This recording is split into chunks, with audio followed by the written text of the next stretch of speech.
Hello, all, and welcome to the Movie Bears podcast. I'm Brad Harris, and each week I'm joined by hunky, hairy, huggable homos to discuss one of our favorite topics, that, of course, being movies, hence the name Movie Bears podcast. As usual, I'm joined by my partner, Jim Pugliafico. Hi, and welcome to the podcast, everyone. And Will Lindis. Hey, listeners and viewers, welcome back. All right, so we have a packed show today, this week, tonight, whatever you want to call it. We're going to be reviewing the new Seth Rogen comedy, Neighbors. We're also going to be discussing Jodorowsky's Dune, the Dune movie that never was, unfortunately. But before we get to that, Will, I kind of, I know we kind of want to touch a little bit on a little bit of sad news here. Yeah, some sad news hit today. By now, if you have a Facebook feed, you've probably already heard. But H.R. Giger, he's the surrealist artist who is most well known for crafting the alien design that was subsequently used in the Alien movies. Well, he passed today at the age of 74. He was at his home. Sounds like he fell down his stairs in his home in Zurich. This is a bummer, obviously, because not only is he influential in the Alien design, which is one of the most iconic movie monsters there is. Like when you think of like legitimately scary monsters, like ones that, whether it's like hidden in the shadows or we get to see it face on, it's legitimately frightening. And Giger's art was like that. Like, he did a lot of art that was very biomechanical. That's a lot of what I've heard it described as. But it combined dark, macabre, industrial elements with organic elements in a way that is right at home in a lot of album covers. And in fact, he did album covers for like Danzig, Debbie Harry, and more. So it's one of those things. Back in high school, I was all about Giger. He was my artist. Of course, as a high school kid, I was into the whole dark posters and shit like that. And Giger was right at home there. But as a movie fan, I've grown to appreciate also what he's done for the industry. Terrible, sad news. It's hard to hear when one of these true talents passes. Yeah, I mean, Giger was one of those names. I mean, one of those names that we recognize from movies. Kind of certainly a behind-the-scenes guy in terms of him, himself. But his work was right out front. I mean, anybody who's seen Alien, any of the Alien movies, he kind of got his start. He kind of got a big kickstart from the design he did for the Alien movies, and then. And we'll talk about how this really does tie in with what we're talking about today in Jodorowsky's Dune. It's kind of surreal to, we had just seen this movie. Will, I think you saw it a couple days ago, and we saw the movie like a couple of weeks ago. Yeah. Yeah. And, he was featured pretty prominently in that movie because it was, as we'll get into it, he was a big part or going to be a big part of Jodorowsky's vision, and that's how he got recognized to be pulled off and do the design work for the Alien movie, which we've all come to recognize. Really unique, I guess. Hate to overuse the word, but iconic style that he had to his art. Just a really talented guy. Singular vision, and just sad to hear of his passing this way. Absolutely. Sad news indeed. Well, speaking of Jodorowsky's Dune and Giger being featured so prominently, I hate to say it's a good segue because death never is, but it is perhaps relevant, of course, to the documentary. So we'll go ahead and just, dive right in to briefly reviewing Jodorowsky's Dune.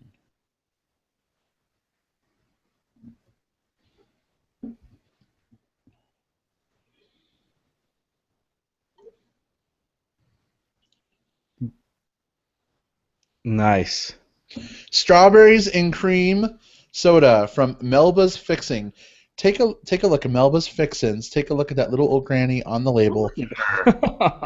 Those of you listening in Listenerland cannot see my delicious strawberries and cream pie soda, but it's amazing. Brad's bringing it hard tonight. I am. It's been a long work day, so I'm having some strawberries and cream, yo. I should have pulled out the bacon soda tonight. Telling you, or peanut butter and jelly. It's still down there. Yeah, What? I know. What? No.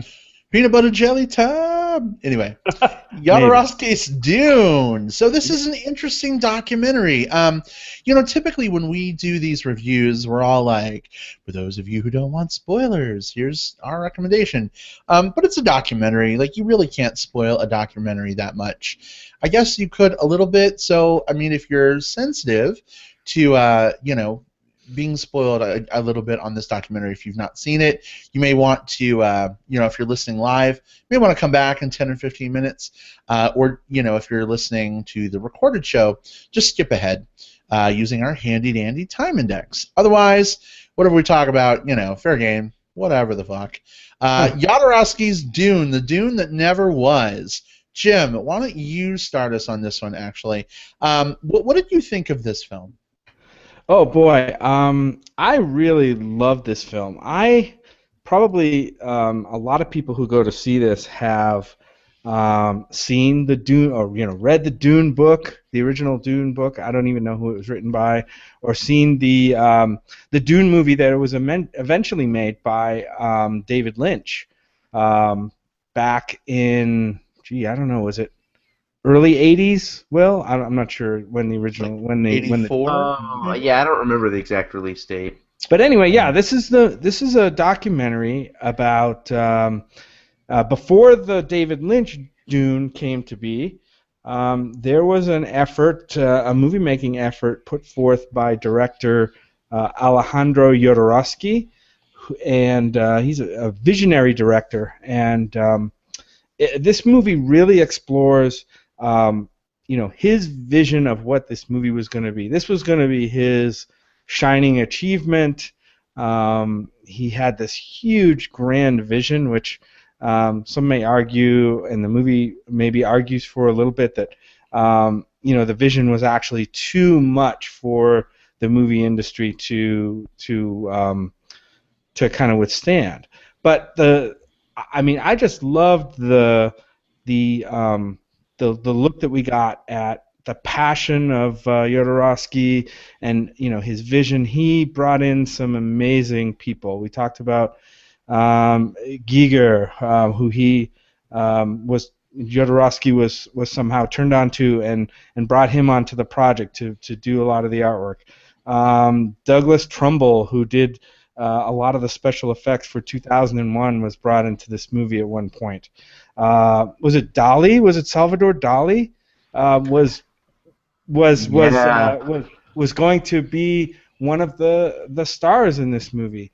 Yep. It was just a grand idea, and in the end, it probably was just too much, and the movie never actually got made. But it was a fascinating look at not only the project as far as it went and how it got there, but the man, the director Jodorowsky himself, and his passion for film and his vision. I thought it was an astounding documentary. Now, in terms of documentaries, as documentaries go, to me they kind of have to have one of two things: a really compelling subject, which this was, or some kind of different way of telling the story in the documentary. This one wasn't so much that. It was a lot of talking heads. It was a lot of stills from artwork and stuff like that. But still, I thought the subject matter was fascinating enough to carry the movie. Yeah, absolutely. I agree. This was a fantastic documentary, one that I enjoyed watching quite a bit. This was really you were dying to see this one. My gosh! Did it pay off for you? It did. We had a lot. I had a couple near misses with Jodorowsky. It recently, not him himself, but his films. Yeah. This film played at Fantastic Fest, which I saw last fall, and I just didn't get in to see that one. And then Jim and I didn't get a chance to see his follow-up film that he released in 2013, but screened at South by Southwest. So it's one of those ones where it's like, man, Jodorowsky is like just the guy that I guess I'm not destined to see either of these movies, and finally it played at the Art House Theater here in town. I'm a happy man. But yeah, this is a really good documentary. And Jim, to your point, like I'm right there with you in that for a documentary to be really good, it needs to have one of either a fascinating subject or it needs to have a fascinating like angle or something different it does. What this one does quite well is it has an amazing narrator, and that's Jodorowsky himself. I think that's where this film really finds its strength. Jodorowsky is a man who, if he has nothing else, he has boundless passion for what he does. This is a man who will, in fact, sacrifice his ability to actually get a film greenlit, because that's the end result here is he's not able to make this passion project of his, because his scope is so far beyond what studios were willing to do at the time. This is a man who, when he's designing the different races for his film, the different races that'll populate Dune, he went to Pink Floyd and said, "You have to do the music on the soundtrack for just this group." He pulled in Giger and said, "You need to design just these people." He pulled in a fantastic artist named Foss and said, "You need to do the spaceships." He went and he found the best people, at least for him, in terms of like what he wanted to put on the screen. He spent years doing this, and he never actually ended up getting to make the film. But his passion, his boundless passion, as he talked about what he wanted to do, how he wanted to do it, how he sees it. I mean, this is a man who, just by hearing it and seeing like a few images here and there, I feel like I've seen parts of this movie that he was trying to make. And it's because he's that strong a storyteller. So for me, if you're the type of person that wants to if he wants to see kind of a glimpse inside the filmmaking process, maybe not necessarily like this camera does this and this does that, but more like what a kind of an auteur director does when he tries to gather his troops and rally like his all of the different elements that he wants. This film shows, whether it be like what you should do or what you shouldn't do, this film shows at least what could have happened or what did happen with this one particular film. Very fascinating. Jodorowsky is a fantastic speaker. I recommend you check it out. I just wish I had a copy of the movie book that they were shopping around to the movie studios. Oh man, yes. With all the artwork and the drawings and the scripts, and I mean, the documentary itself is kind of dry in some places. There's just so much material, I guess, that they're covering, and it's cool to a point, but I feel like it was a little oversaturated a couple times. It made me a little sleepy in my head, but I mean, overall, I found it was really interesting. I've never seen the whole 1984 Dune movie. I've only seen bits and pieces, and what I have seen looks like a really bad Star Wars knockoff, and I don't know, like it's so cheesy. Maybe it's one of those things where you had to watch it back then, like it's accessible through nostalgia nowadays, rather than trying to engage with it like on a serious level. I don't know. It may not be fair. I may need to go back and give it another chance. But listening to Jodorowsky talk about the film he wanted to make, it was incredible to see. I don't know, just how much passion he had for the project. I loved seeing all the different ship designs, character designs. In particular, I really loved the sequence with the long tracking shot for the establishing scene that goes on for like 4 minutes long. I loved how we saw that sort of composited with all the different images. And I'm like you, Will. I feel like I've kind of seen this movie in my head in some ways. And I think it's incredible that a documentary can make you feel like you've seen a movie that was never made. I think that really speaks to the testament of Jodorowsky's power and his ability as a filmmaker. I think it's really disappointing that this film was never actually made. But who knows? You know what I mean? If Bernie can get real life murderers out of jail, maybe Jodorowsky's Dune can get this movie made. Who knows? Well, I mean, I'm completely down with that. It's I guess it's certainly possible, right? We're in a different age of movie making with all the CGI and everything we can do now. And for those who don't know, I mean, the story is that this project was started in the mid 70s. was it right? I think it was right before or right around the time that Star Wars was also being made. So they In fact, didn't really it was have even any. a little before. Yeah. I think at least when he got started. Yeah. So that's a fascinating question for me. So this movie came out before, obviously came out before the David Lynch Dune movie. It came out before. Well, it didn't come out. It was being worked on or imagined before Star Wars was a thing. So I gotta wonder if when Star Wars came out, if that was maybe they didn't really talk too much about the timing of Star Wars in relation to this movie. If you notice, they kind of avoided that subject. I'm just wondering if studios, you know, saw the Star Wars thing ready to launch and come out, and if that had any bearing on their decision to go ahead with this movie, other than the fact that the script that they ended up with was going to end up with was going to result in like a 12-hour movie or something like that Right. for this, and the budget would have been astronomical, and there was no. Of course, Jodorowsky is a pure artist. He's not a movie guy. He's not an industry movie guy. I mean, he's an artist, and you're right, Will. He's a great storyteller. Every time he was on the screen telling us about how the film was coming together, I kind of got really excited, and he's that kind of speaker. Yeah, I mean, I really love this movie. Yeah, that is kind of the only disappointing thing about the documentary to me is that you keep hearing them, they're talking about like, check out this cool design, check out what we're going to do with this character, we're going to try this, we're going to do this.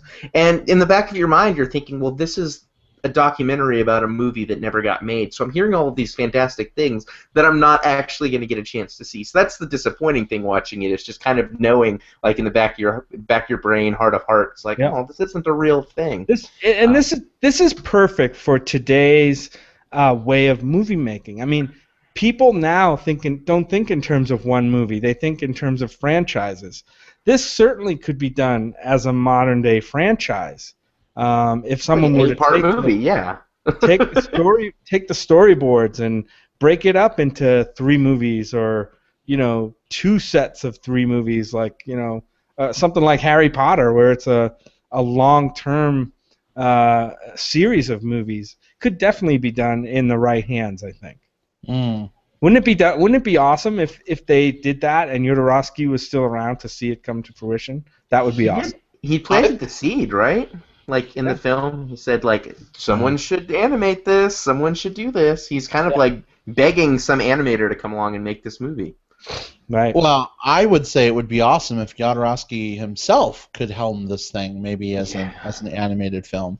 Right. I think that would be freaking incredible. But you know what I mean? Like, I don't know. I guess we'll have to see. It would be nice if it comes to fruition. Right. Hey guys, so we got a live comment here from Storm Hightower, who says Dune was phenomenal. I'm not sure if he means Jodorowsky's Dune or I'm sure he probably means Dune. Probably means the David Lynch one. Yeah. Probably the David Lynch Dune, but yeah, you know what? I probably just need to go back and give that movie another chance, I think. Jim, we should have a Dune watching over the weekend. We can. It would be my introduction. I've actually never, like I said, I've never seen it. I remember when it came out, all I can remember was there was kind of a very tepid, tepid acceptance of the movie when it came out. Like, oh God, this, we got it, but it's kind of a mess and it's no big deal.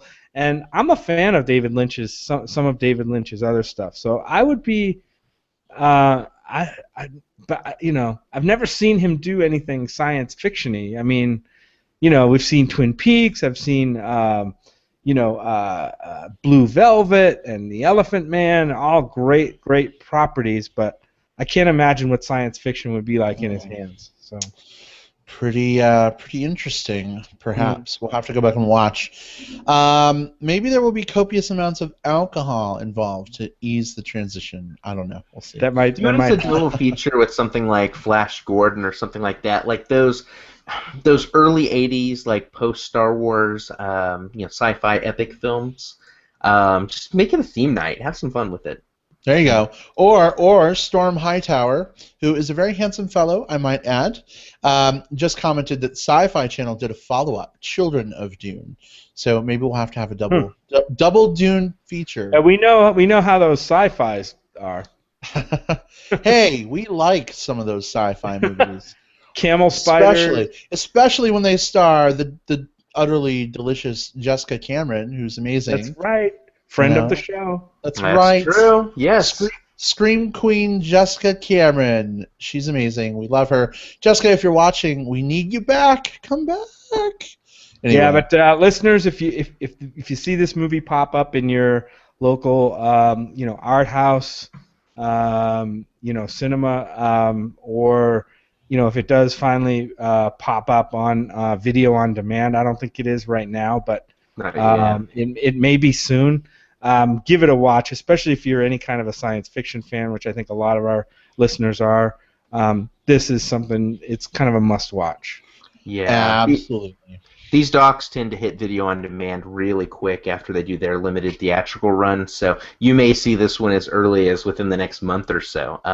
There's some really cool sequences where, like, you see the book that gets shipped around to all these studios, like what impact those the drawings and the concepts had on a lot of other films. So if you're just a fan of film and want to trace back some of the roots of things you've seen in other films, this is a good watch for that as well. Yeah, and even there were even some emotional moments in there when they got to the end, and the writing was on the wall that it wasn't going to happen. Here you see a guy that's just so driven, and so much believes in his vision. Get the stone wall treatment. It was kind of sad to see. Agreed. Well, maybe this film will actually get made at some point. That would be awesome. We'll see. But definitely check out the documentary for sure. It is good times. Well, speaking of good times, how do you guys feel about talking about Harry, Seth Rogen, and frat boys and buff Zac Efron? Brad, you had me at Harry, Seth Rogen. I knew I would. Certainly had me. All right. Well, before I go take a cold shower, let's transition to our discussion of the new Seth Rogen comedy, Neighbors.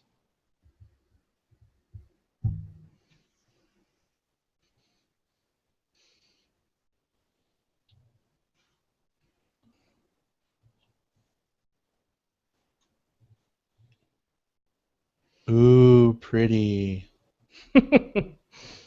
Anyway, for those of you who are not watching live, you have no idea what I was just talking about.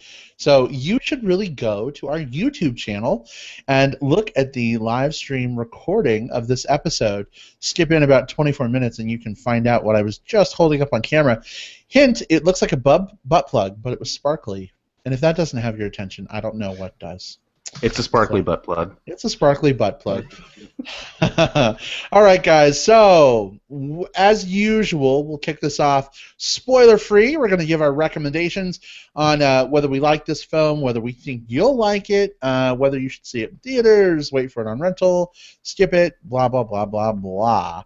So, yeah, Seth Rogen, weed, frat boys, interesting combination. How can you go wrong, maybe? I don't know. Will, why don't you kick us off? What did you think?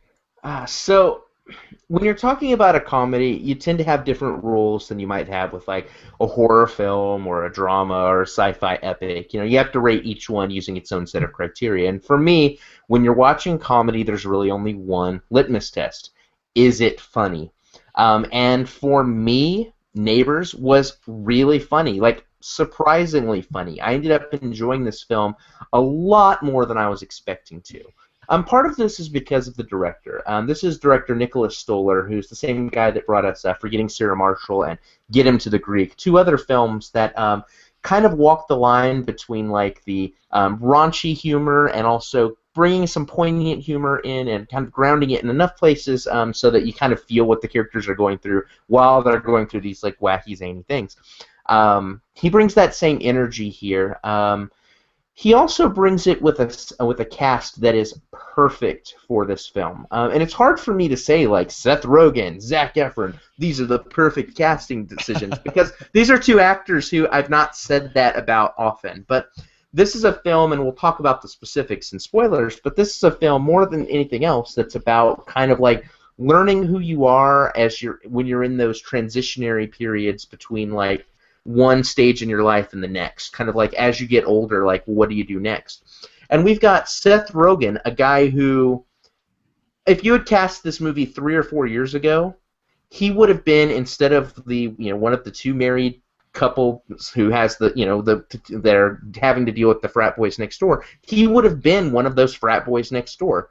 But so he's at this age where he's now starting to take on these roles that are slightly older, not maybe more serious, but maybe a little less juvenile than he would have done a few years ago. We've also got Zac Efron, a guy who 3 or 4 years ago was doing high school roles and playing, young teen heartthrob type roles. But now he's at this kind of transitionary period where you start to look at him and think like, this is a guy who he's kind of at this turning point in his career where he's kind of starting to be taken seriously by people. Like, people are starting to look at him and say, this guy might actually have, like, the legitimate chops to turn like a Gosling and actually be someone that we want to see in films.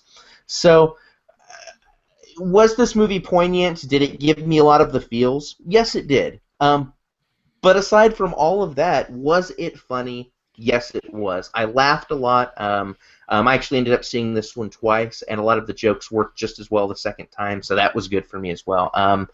It's hard for me to say or rush out and see a movie when it's like, it's a comedy, because you kind of have to be in the right, I just need to laugh. But if you're looking for something funny, if you're looking for something to do with some friends, and if you're in the 22 to like 35-year-old age, I think this film will resonate with you. Yeah, you should probably check it out. Yeah. Will, I think I'm right there with you. Will, did you see it twice like I did? I did, yes. All right. So, and we could talk about that later, but the thing I want to talk about here is, and you hit on it, is, Seth Rogen is kind of at that point in his career now where his comedies are growing up, right? He's obviously growing up. He plays a role in this movie where he's a young dad, or he's a dad of a young child. He's not the young adult with no kids anymore. He's kind of getting up there, 30-something, whatever, with kids, dual income and kids, family guy. And so it's interesting to see that aspect. It's also interesting, I really liked Zac Efron in this movie. I thought kind of he was, other than physical body type preferences, nice background, Brad. What the hell is that? It's blurry. That's nice. But I thought Zac Efron was kind of the acting standout in this movie for me. He brought more than I thought he would, and I gained a little bit of respect of him as an actor, and would definitely look forward to seeing him in some more things. But yeah, this movie was very, very funny. There's some just crazy, hilarious scenes in this movie that we can get into in spoilers. I thought the movie was maybe just a tad too long for me, or it felt just a little bit too long for a comedy. But then again, we've been kind of starved for a comedy to come along. It's been, God, when was the last time we actually did a comedy? We've had a lot of comic book movies, we've had dramas, documentaries. It seemed like the right time to get a comedy in and kind of kick off the summer with a comedy. And we may have a couple more coming up this year. I know Tammy's coming out. I can't think of anything else right now, but I enjoyed this movie quite a bit.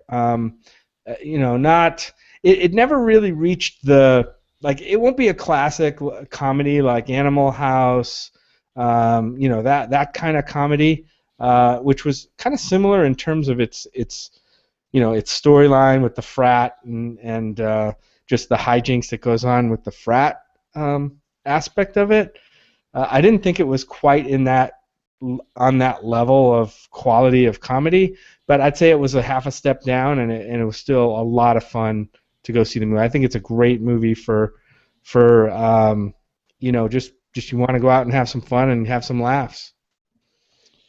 Agreed. Plenty of laughs.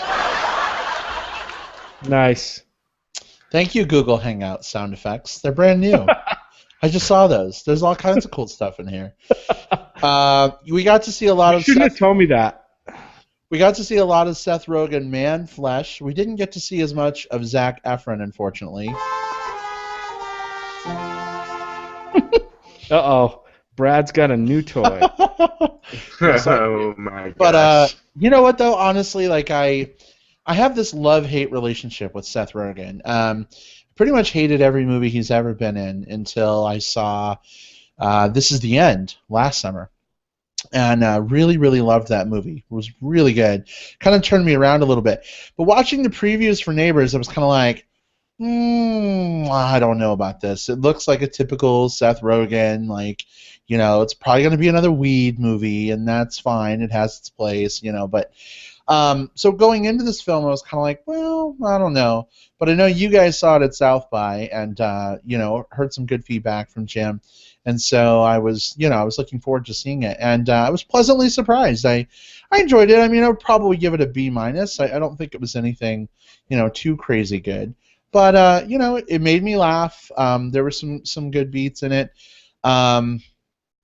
There were some fun, like it kind of reminded me a lot of like I don't know, like a little Dennis the Menace-y, like revenge kind of stuff going on. It was kind of funny. But overall, I wouldn't say that this movie is anything that you need to rush out and see right this minute. I'd say this is definitely one of those where you could get away with just, watching it, on Netflix or renting it from Redbox or whatever service. I mean, I don't see a lot of people talking about this movie on Facebook. I don't hear people talking about it at work, really. I asked if anyone went to see it over the weekend, and people were like, that movie looked kind of dumb. Probably going to skip it. But I would say it is worth seeing, though. I mean, it is entertaining. So, if Seth Rogen isn't your typical, bag, I don't know that this movie is anything that's going to change your mind on him, but I thought it was, entertaining and fun overall. I feel really inarticulate the way that I'm talking about this movie. I'm kind of brain dead. My brain is just totally like not. Just let the sound effects speak for you. Yeah, is there a That's sound right. effect for like That's my right. brain isn't working right now? My brain isn't working. Let me think about what I want to say. What do I want to say? Anyway. Oh my gosh. Yeah. Thank you, Google Hangouts. But you know what? It is a cool movie. I think there's some neat throwbacks to kind of like my generation here. I certainly feel this feeling of getting older. I mean, I'm mid-30s now, inching ever closer towards 40. I'm no longer the young cub chub, whatever the fuck label you want to apply. I'm mid-30s and responsible and settling down with 2 kids. I mean, cats. Same thing, really. Exactly the same. Exactly the same. They're just cleaner. They're cleaner, and you don't have to breastfeed them, which is good. But so there's some resonance there because I have younger friends who are still very much in the woo, let's party, woo! And right. I'm kind of like, well, that's fun sometimes, but sometimes I want to sit down with my iPad and play. You're farting out, Brad. You're farting out. I guess. Old farting out. That's it me. happens. And that is one of the themes here, right? That is one of the big themes of this movie, is like what it's like to be at that age, like when you're just like 1 or 2 years out from like a couple years ago, you were hanging with the big dogs, you were partying, you were tossing back beers, you were, when 2 o'clock closing time came, you're like, oh man. And now it's like, and this is for me. This is I'm at the same age as the Seth Rogen character is in this film. A couple years ago, like, yeah, let's go out. Now it's like, I guess I'll go out. I kind of want to go out, but I also kind of want to watch Netflix. I kind of want to like catch up on Arrow. There's a Right. lot of things that there's a lot of things as you get to a certain age where it's not like you slow down and stop. It's not like all of a sudden you're partying and all of a sudden you're not. There's this kind of tapering off period, and it can feel really weird when you're in that stage, and maybe your friends aren't. Like the other people that are still your age are still like, hey man, let's go hang out again. It's like, I just hung out last night. And you feel like maybe you're inadequate, or you feel like, man, maybe I am getting old, or I'm just kind of wussing out, or what's going on here. And so it makes this film, like I'd mentioned before, like I think if you're in that 22 to 35 range, like that's kind of the ideal age for watching this movie. Not because the humor is like, juvenile. There's parts of it that are, but just in terms of like the two major character growths happen with a kind of a 22-year-old and a 31-year-old, and so you'll be more likely to catch that. But anyone who's been through that, if you're older and you remember going through that tapering off period, you'd probably appreciate some of these themes as well. Absolutely. Absolutely. So, like I said, I would say, it's fun. It's a good movie. You should watch it.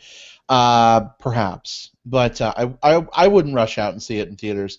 Would you guys recommend rushing out and see it in theaters? I don't know if you have to rush out and see it, but like I said, there aren't a lot of comedy options out there right now. And, it's certainly not a movie that's made for the big screen or anything. I think it would play fine on VOD or Blu-ray later on. But if you just want a light entertainment night out, I would say definitely go see this one. I mean, like I said, there just aren't enough decent comedies out there these days, and when one comes around, I think it's worth going to see.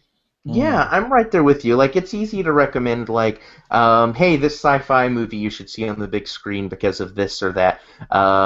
You should go check this out. You should go check this out because it's big explosions or whatever. Like, that's easy to recommend. But then you have films like this. Like, it's hard to recommend comedies on the big screen, even the really good ones, because they're usually not designed as like big budget spectacles. They're designed for just like the comedic beats. So in that regard, it's always harder for me to recommend a comedy. Like, gotta rush out and see it. But if you were in the mood for a comedy, yeah, this would be a good one to rush out and go see. I think the worst part about this movie to me were the trailers. I don't think they do the film any justice. I feel like it's not that they don't show the right jokes or the wrong jokes or what. It's just that they, like, I don't know, like, it feels like they're not paced as well as the film is. Because I felt the film did have some strengths in the way it paced its jokes. Yeah. I know we didn't see it, Will. I don't know if you have The Other Woman, the other comedy that came out a couple weeks ago. I did not see that one. Yeah. Is that Cameron Diaz? Is that Cameron Diaz and Cameron Diaz? Yeah. The guy, the what do you call it? The Kingslayer from Game of Thrones is in that one. Jamie Lannister. Oh yeah. Yeah. So I think I didn't see that movie, so I can't speak on it, but I have heard that one was also kind of better than people expected it to be. But I expect that this movie is kind of the testosterone version of that movie. Like, that movie is geared toward, women going out and causing hijinks and having a good time, and this one is really kind of a total bro movie. I mean, even though Seth Rogen is married, there's also some women characters that participate in the frat parties, and then is that Lisa Kudrow that's in there? Lisa Kudrow, yes. Lisa Kudrow. I thought her part could have been. I thought she could have had more to do. I would have liked that, actually. It totally reminded me. Well, we'll get into it in spoilers, but. It reminded me of a scene in Animal House. I'll just say that. Mm-hmm. And like I said, this is kind of the male-focused version, I think, of what The Other Woman was. There is one good thing to mention there. You mentioned male focus. One thing that I did like in terms of the females in this was what they did with Rose Byrne's character, which is Seth Rogen's wife. One of the things I was reading is that they actually went through a lot of script rewrites on this one, and the first couple, they had, like, the wife, the Rose Byrne character, just came across as very nagging and, like, trying to, like, you're so stupid for being in this war. And they kept thinking, like, no, like, we want to have her, like, even though it's definitely Seth Rogen and Zac Efron out front, they wanted her to be just kind of as in the mix of it as he is. And so they have this, they kept rewriting and rewriting until they had this relationship between Seth Rogen and Rose Byrne where neither one of them is like the...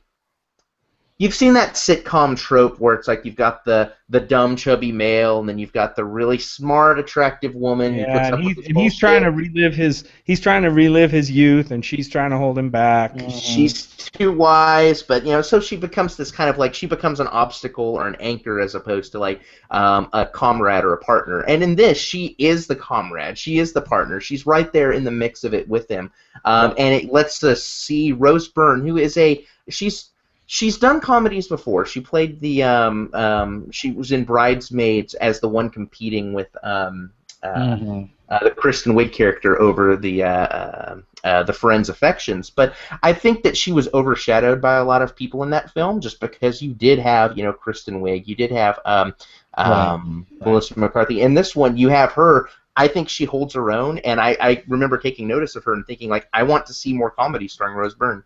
Yep. Is she really Australian in real life, or is that a bad accent? I don't know. That's the way to check it out on IMDb, but I don't have it pulled up yet. No, actually, was born in Sydney, Australia. Well, there we go. There we go. Awesome. Well, at least they didn't bring in like a voice coach and a dialect coach and have her try to fake an American accent or a Boston accent or something. Oh yeah. That's true. That's true. All right. Well, guys, I think we've gotten to the logical point where we will switch to spoilers. Would you agree? Sure. Yeah, I think so. All right. Spoilers for Neighbors are incoming.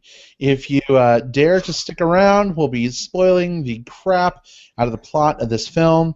So if you don't mind a little spoilage, come on, stick to it, hang out, whatever. But if you do not want to be spoiled, now is your time to bail out. Turn around now. Turn around, exactly. Turn around. Now's your chance to get out because spoilers are incoming in 3, 2, 1. I'm enamored with this like effect lately where I did it on the show last night and I'm like, wow, that was really cheesy and cool. I need to do that again. And Brad's in 3D. Whoa, I know, right? It's probably nowhere near as cool to everyone else as it looked to me. So I'm just gonna segue back into Neighbors. Spoilers are totally fair game. Here we go. Oh my God, we got to see so much Seth Rogen man flesh. I love it. Yeah, that dude is not afraid to show. I mean, I got to give him props for. I mean, he was. God, there were several scenes where he exposed quite a bit of himself. I mean, and he's no typical Hollywood leading man body type Adonis. I mean, he's kind of your regular doughy, bearish, couch potato dude. And I mean that in the most awesome way possible, of course. Oh yeah. And we got to see quite a bit of him. That scene with him and Rose Byrne on the couch. Oh, that was hot. Was a pretty awesome scene, actually. Put it this way. No pun intended or pun intended. That was a ballsy scene. Hi. I was waiting to use that one. I was waiting. I was like, give me an opening. Brett's breaking me. He's going to break me. Oh. That was a ballsy scene, for sure. It was. I kept thinking, like, it was basically him and Rose Byrne having sex on a couch. Missionary position.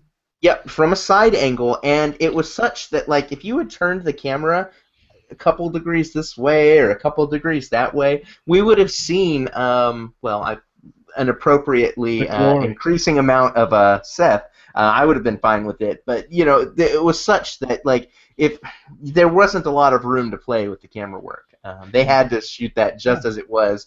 There was no body double there. I mean, there was. Yeah, that was Seth. It was all him. Yeah. And what's interesting too is like, you know, sometimes with these bearish, doughy guys, and I like those terms, they'll shoot them from certain angles so they don't look as big as they are. And in that particular shot, like, you know, his belly is like hanging down from his frame, and you can see like how much dough that man actually has around his middle. You know what I mean? And whereas as other times they'll shoot them like on their back or something. You know what I mean? And like like from mid belly up so that you can't see the whole thing. You can't tell how big they are. And I don't know. As a guy who has a wide range, and I like some bigger guys, I like hairy guys, you know, whatever. It was nice just to get a little man flesh for me on the screen for once. It was nice.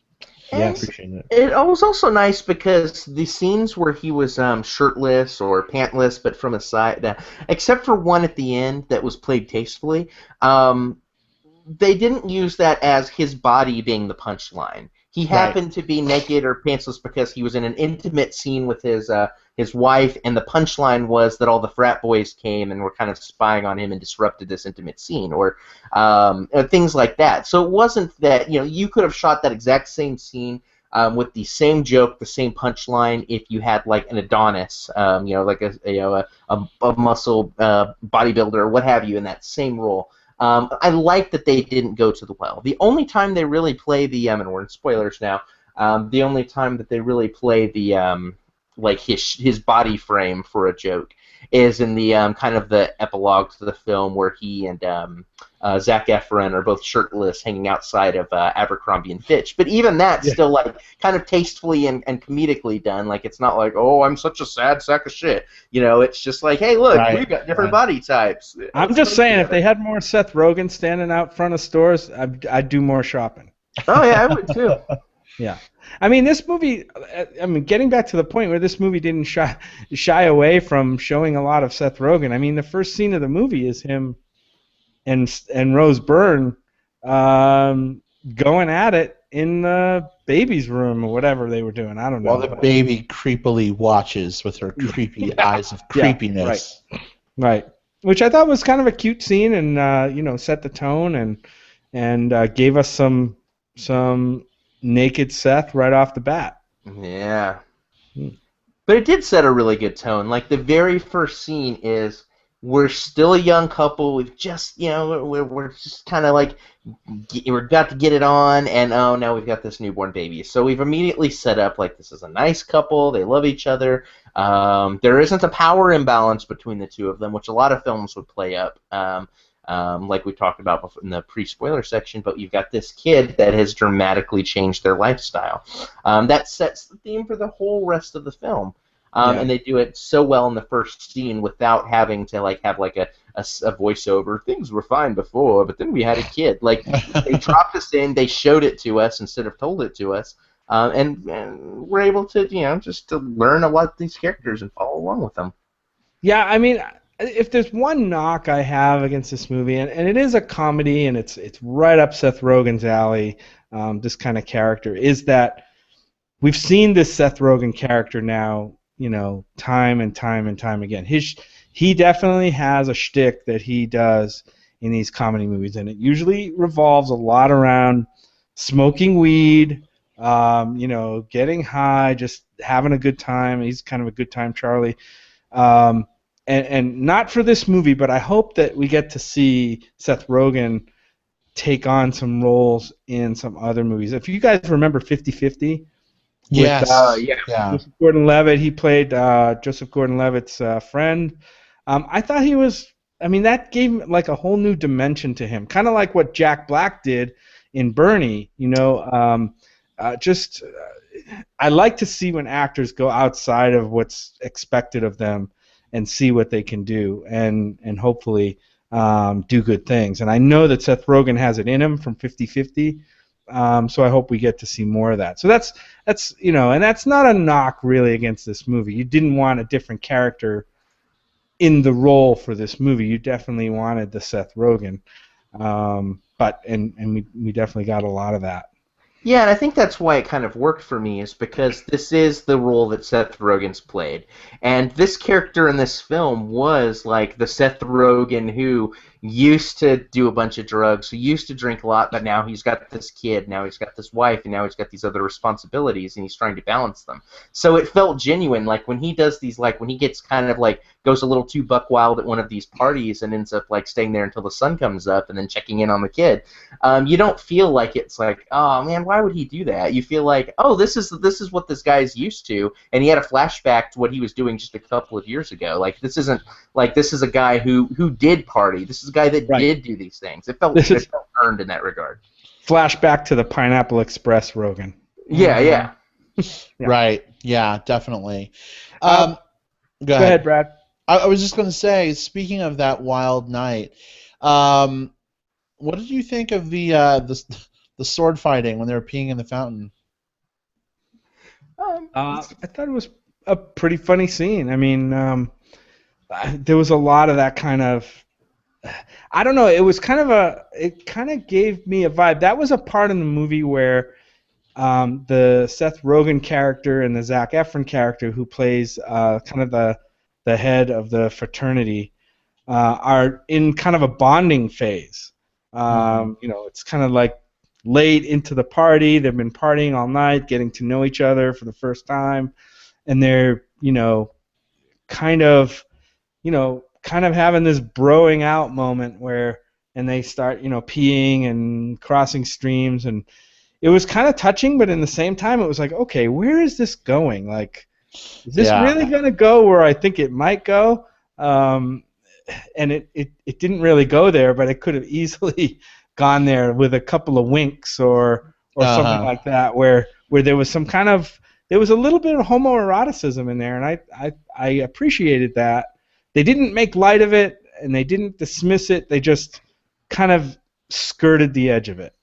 Yeah, I just thought it's like two guys kind of like frat boy broing out, like this is not the type of thing that like necessarily two adults would do. This is something that a couple of like college kids who've been like up drinking at their frat house would do.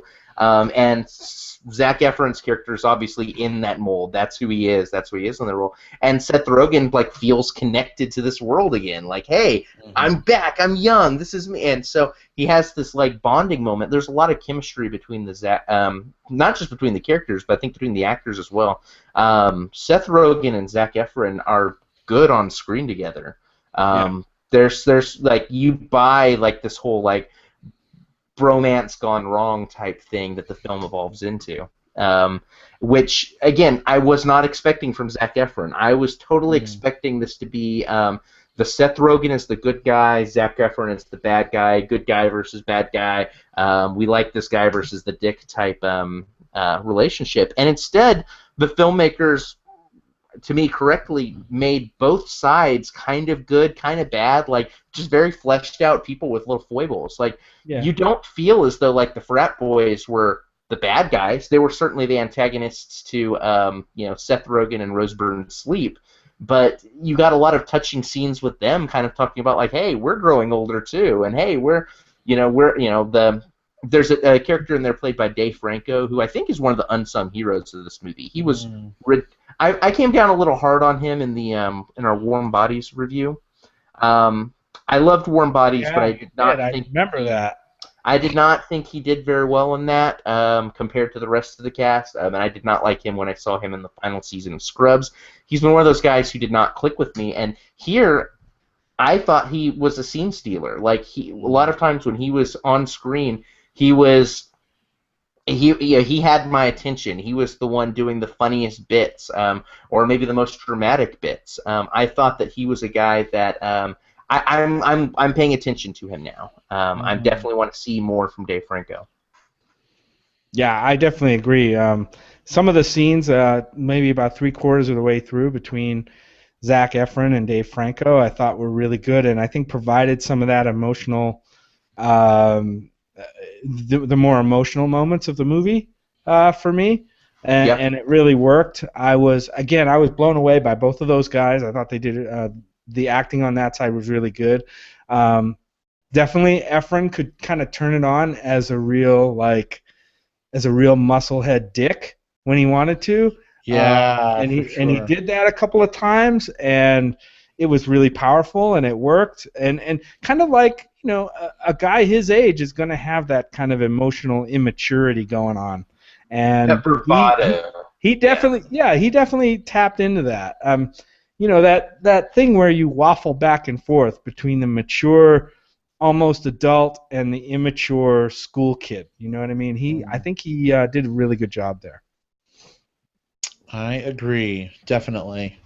Let's see, what else? I would say definitely stick around for the end credits. There's some cuteness going on there. Oh my gosh. The Heisen baby. The Heisen baby. Yes. They did a good job of the Seth Rogen and Rose Byrne's baby is just ridiculously cute, and every so often, like, the baby is not in a lot of the film at all, aside from just being kind of the thing, the kind of the anchor to a lot of scenes. But whenever they pan over to the baby is doing the cutest, most adorable things ever. Like, they got they got a great set of twins to play the baby. And they got a lot of great footage of them just being ridiculously adorable. That was smart. There wasn't just like a baby just kind of sitting there. It was constantly smiling or waving its hands in joy. It was just like happiest damn baby I've ever seen. Yeah.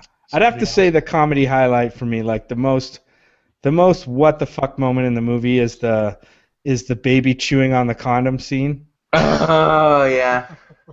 On the used condom. I thought that was hilarious. Mm-hmm. That was pretty crazy. Yeah. I have a question for you guys, because I'm wondering if you guys will be on the same page or different pages on this one. How did you guys feel about the heist scene? And by the heist scene, I mean there's a sequence where they're going to try to break into this party, and the Rose Byrne, Seth Rogen, and their two friends, with this elaborate plan to try to put hose before bros, so to speak. In other words, to try to split up the Dave Franco and Zac Efron character by getting Dave Franco to sleep with Zac Efron's girlfriend. And they have this elaborate plan that out. How did you guys feel about that particular sequence? Brad? I mean, in what way? Like, what do you mean? Like, I don't know. To me, it was too... For me, anyway, I thought that was probably the most plotting part of the movie. And by plotting with a D, I mean, like, I think it kind of dragged the movie down a little bit until the end. I mean, there was a really funny fight scene between Seth Rogen and Zac Efron, which I do want to talk about a little bit after we get off this topic. And then all hell broke loose with the fireworks and everything, but. I don't know. I'm not sure what you're getting at, Will. Yeah. Like, the main reason I'm asking is I thought it mostly worked. The only thing that didn't work about it for me, if there was a kind of a weak spot to the film itself, it's the Seth Rogen's friend character. Like, he didn't always, like, sometimes he brought something to the scene, sometimes he didn't, and he kind of dragged the sequence down. But the reason I asked was Nicholas Stoller's big influence for that. You'll notice, like, just stylistically, maybe not the heist itself or what happens in it, but just kind of the way he shot it, was Spring Breakers. And I brought that up because there was a lot of that's been a divisive topic on this show. Right, it has, and we noticed that during the movie. Like, we looked at each other and we were like, "Spring Break, y'all." Definitely some of the party scenes seemed like they were right out of Spring Breakers. Yep. Yeah. I mean, right down to the dubstep music that they were using. Right. You know? Which is Was pretty that much dubstep? I don't know. I don't listen to dubstep. But is that what it was? It was just house music, like dance music. Like, a lot of it were like dance mixes of like hip hop or R&B songs. Maybe. Yeah, you get the sort of the visualized effects of what it's like to be drunk or high, kind of in how they're shooting some of those scenes, and whose head you're in at the time when you're going through. I don't know. I thought that scene was mostly pretty boring, honestly. It was a little too like, what's the best analogy? I don't know. It doesn't even bear an analogy for me. I just didn't think it was that great. Not because it threw me back to Spring Breakers, although I did notice that. but just because it didn't really, I don't know, it didn't do much for me. It seemed a little fantastical, I guess. Like, Now, oh, if they had a James Franco cameo in that scene, now that would have been good. Oh, If can they you had, imagine? if they That had would've been aliens awesome. show up, if they had aliens show up that as Oh the my DJ, God. now that would have been funny. would have been phenomenal. Like See, this that's what that's. piano, the piano just gets rolled out, and he's like, "Hey y'all, let's play some Britney Spears." Let's sing a really slow Britney Spears song. Yeah, So, but so in these movies, it always kind of makes me nervous to see when they get into like homosexual jokes or gay jokes, and how they work and whether they're mean-spirited or they're how they're played. There were a couple of points in here, and I always get a little I always get a little tingle like when it comes up, like, oh, how are they going to handle this? Is this going where I think in bad territory where I think it might go? There was a couple of times I got a little worried, and one was the kind of at the end of the baby condom scene in the hospital where the doctor says your baby has what did he say? Your baby has your AIDS? baby has HIV. Your baby has HIV. Yeah. That's what I would have said. Yeah. I mean, I don't know. Using HIV as a joke like that just rubs me the wrong way a little bit. Using it for laughs, I guess. I don't know. Maybe it's just me. I think that's what the joke is. It's like the parents were legitimately pissed off that the doctor did this terribly tasteless thing. So I think that's kind of what the joke was just how tasteless it was. Yeah, so the movie kind of covered itself, is what you're saying, by making it a joke like that. And then there's another scene during the fight between Seth Rogen and Zac Efron where they have the dildo fight. Yeah. Where he like doesn't he stick the dildo in his mouth or something? Yeah, he totally. shoves in his mouth. Yeah. And he's like, "That's disgusting. That's gross. How can you do that?" I mean, these guys are in a fight, and the worst thing he's worried about is having a dick in his mouth. I don't know. Just. Right before that, like, see, I didn't have any issues with any of like the any of that sort of stuff because the film actually had like something very progressive right before it. Like there's the gay couple? gay kiss. Well, there's a part where like everyone hoo get out of the house because the cops are showing up. Right. And Seth Rogen and his friend and Rose Byrne are trying to sneak up the stairs, and the way the friend distracts them is like, oh, grabs Seth and starts making out with Seth Rogen right there. I believe it's Dave Franco and some other guys walk by, and Dave Franco's reaction is only, "Hey guys, get a room," or something like that. Like basically, like not like, "Oh, you guys," just like there's two guys making out in our house. You guys need to not do that because the police are coming, but nothing because of them being gay. And then Seth's reaction there is kind of like, "Oh, why did you do that, dude? You used too much tongue." Like it's not like it wasn't like, "Oh man, get off me, you fag," or anything like that. Yeah, it wasn't like, "You stupid fag, get the fuck off me." Yeah, like they played something like the comedy in that was the dude, you use too much tongue. So I thought. Now I did think that the one of the problems you have with a comedy, and this is with almost any comedy that you have to deal with, like the typical story has like you have to have like a rising action leading to a climax before you have your denouement, right? Climax. Climax. So you have to do that with a comedic film as well, and a lot of times you've got all these jokes, and now you've got to wrap it up in a tight little bow and turn it out. So I would say probably the weakest sequence for me was the final bit, like the last thing leading up to the fight. There was a lot of funny that was in that. But because of what they were trying to do, they had to stop doing all of the comedic things they wanted to do just to wrap up the story. So not the end of the world. I think they did it better than a lot of films do. Maybe not as well as the best of the films do, but at least, I think B+ A- territory is very fair. I think they mostly land stick the landing. Yeah, I guess one other thing that I thought could have been better for the movie was the rest of the frat gang. They were kind of boring. If you look back at a movie like Animal House, where they had kind of an ensemble cast of frat guys, those guys all had distinct personalities and quirks or whatever that were actually funny. I thought a lot of these frat guys. I mean, they had some. I mean, Christopher Mintz-Plasse was one of them. I just thought they were kind of boring, and just kind of backgroundy.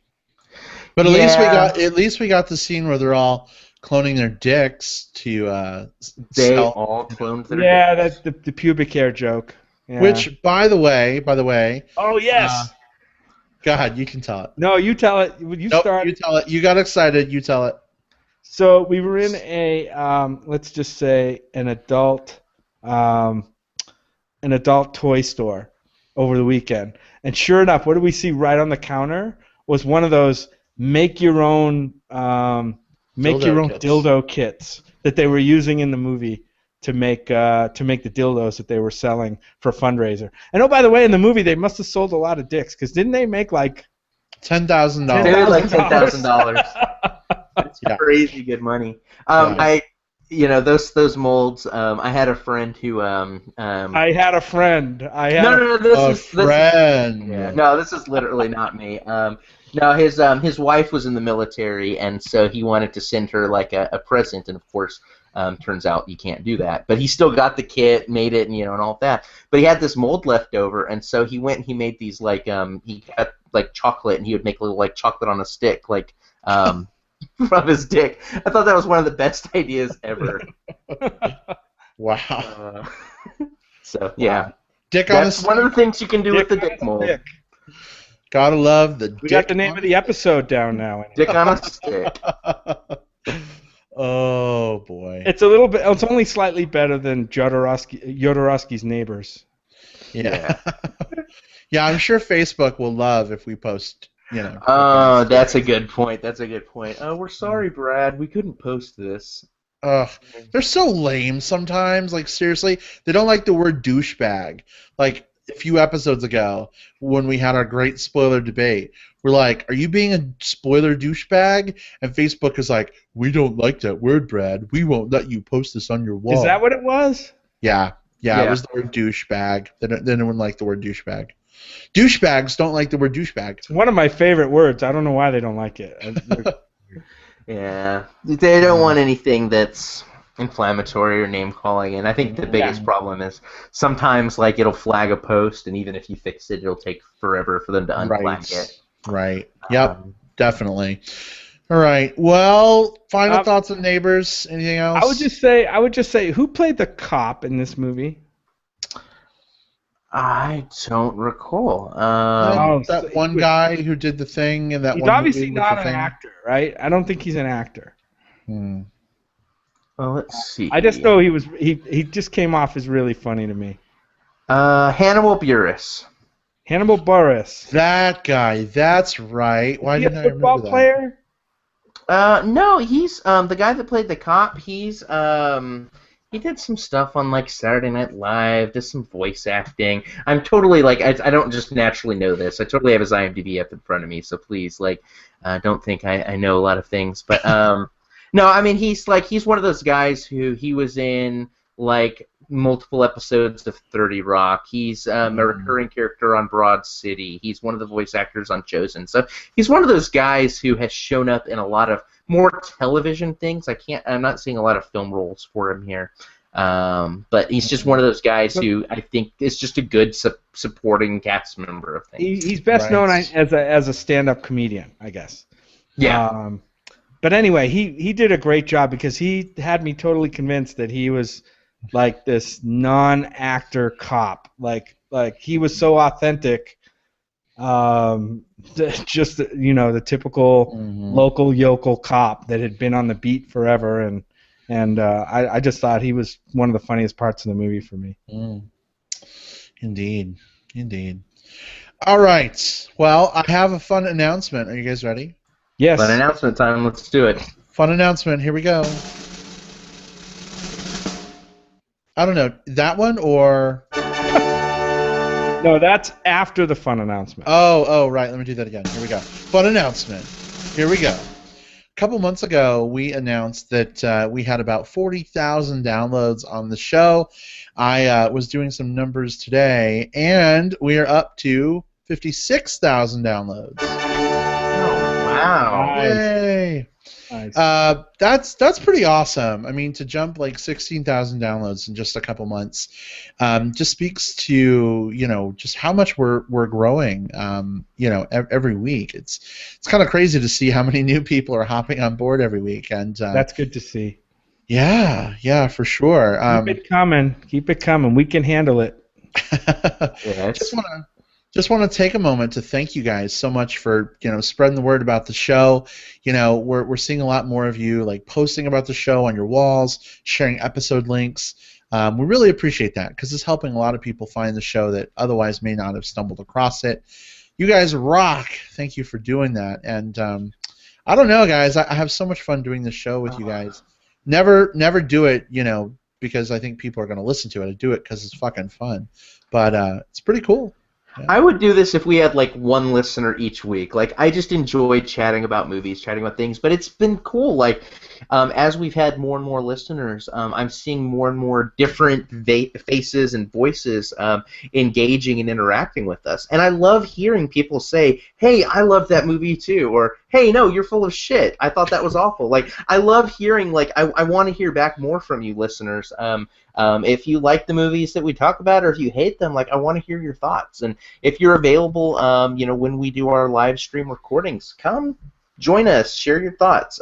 We have a lot of fun doing this, and I have a lot more fun just knowing that kind of what your opinions and what your thoughts are. So yeah, bring it. We're ready.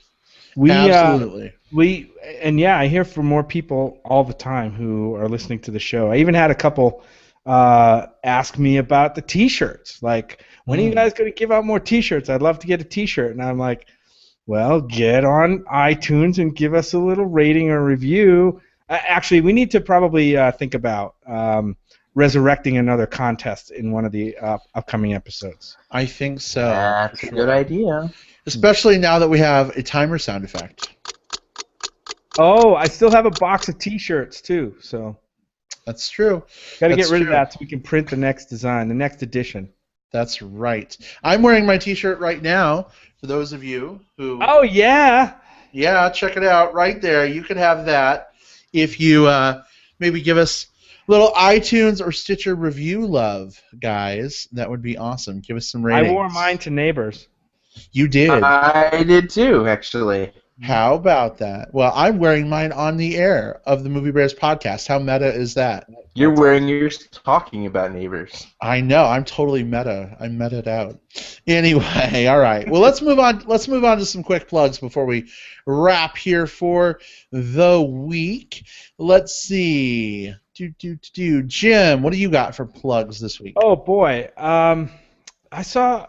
We talked about a really awesome documentary in Jodorowsky's Dune earlier in the show, and we gave that a review, and I think that one's like at 99% on Rotten Tomatoes. It's just a really great documentary. Well, we saw another one over the weekend, one that I think I had mentioned earlier in the show on a plug where we were looking forward to it.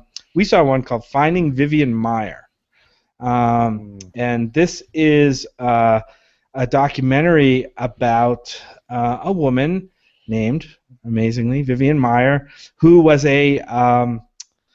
she was basically an unknown artist who worked as and lived as a nanny in suburban areas of Chicago.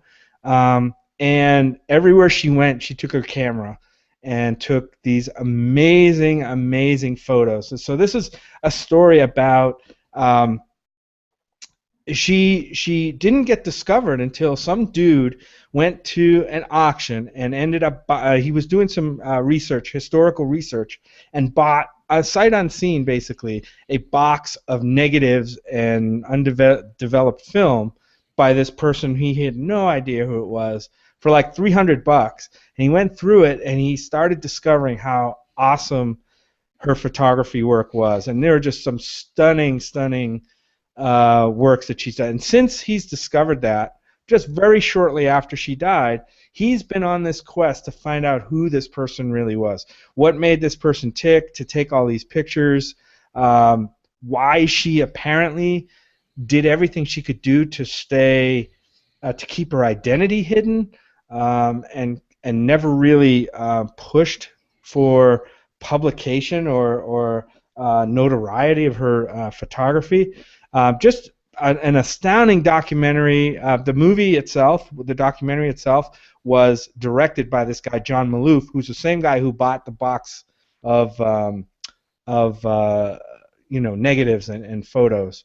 But if you get a chance to see, if you like documentaries, you like the sense of discovering something you knew nothing about, just seeing some of her photos moved me in a way like this person just never knew what talent she really had, and to me that's really sad, but also interesting at the same time. Indeed. How about you, Will? What do you got? Check out my blog. It's at thelinduslist.com. I do a lot of film reviews. This week I've got reviews for Neighbors and Chef that are already up. We'll have a few more coming up. But the other thing I really wanted to talk to you about is more of a television thing, which I know we're more movies here, but we love visual media here on the Movie Bears podcast and our spinoff show, Movie Bears TV, which you should also check out. There's this show that's on Adult Swim right now called Rick and Morty, which is one of the funniest damn shows I've ever watched. It's just completed its first season, and they've done a good job of putting all of their on the Adult Swim website. You can stream the entire first season. So if you've missed some and you want to go back and watch it, it's all there. It's an animated film or animated show. Dan Harmon is one of the writers. He's the guy that did Community. And it's kind of a play off of the Doc Brown, Marty McFly relationship, where you've got like the crazy older mad scientist and the young guy who's just kind of brought along for the ride. Although they rewrite it as the grandson into a grandfather relationship with the supporting cast. Chris Parnell's in it, Sarah Chalk, a few others. But it's high concept science fiction. That goes into some really bizarre, weird territory. Think of it as high concept sci-fi meets Adventure Time or so in kind of its delivery of things. Definitely worth checking out. It was one of the strongest first seasons of a show that I've seen in a while, just in terms of like an animated show that really delivered on all angles. So check it out, Rick and Morty. It's on Adult Swim on their website. Awesome. All right. My plug is pretty quick. I'm just going to plug, speaking of Movie Bears Podcast TV, I'm going to plug our most recent episode.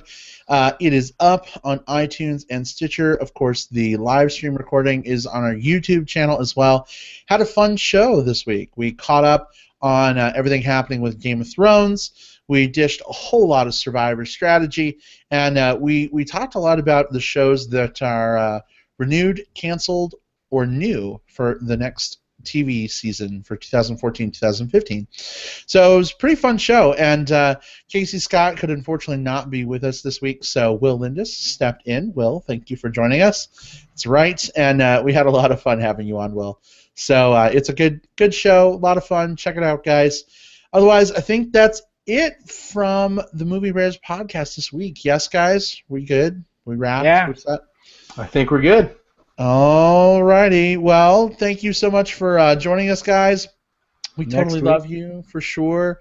Next week, oh my God, next week is going to be an awesome show, because next week we're reviewing the new Godzilla movie, and I am really hoping it doesn't suck ass.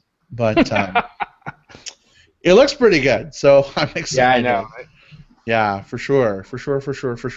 But anyway, thanks for joining us, guys. Have a fantastic week. You can find all of our episodes, of course, on our website, moviebearspodcast.com, or in iTunes and Stitcher. Again, give us some review love. We'll enter you into a drawing for a T-shirt, perhaps, in the near future. Yeah, other than that, keep your feedback rolling in. Keep joining us for the live stream. I say it all the time. If you're listening through iTunes or Stitcher, you're missing half the fun, because there's a lot of cool visual stuff that goes on. So feel free to check that out. It's okay to double dip a little bit. You can do both. We don't mind. But have a good week, everyone. We'll see you next time. Bye. Bye. Bye-bye.